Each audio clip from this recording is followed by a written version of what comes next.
Hello guys, in this video I'm going to show you how to add the profile picture to your Facebook account.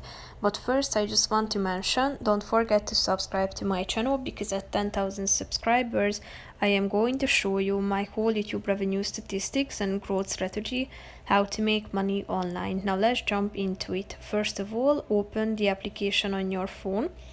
Click on the profile button down below at the bottom of the page, which is the fourth option.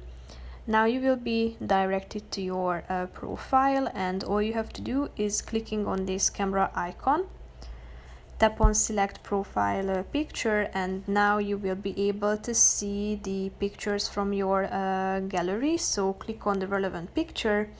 Here you can set it to public or private. Then you can say something about your profile picture, add a title or a description to it.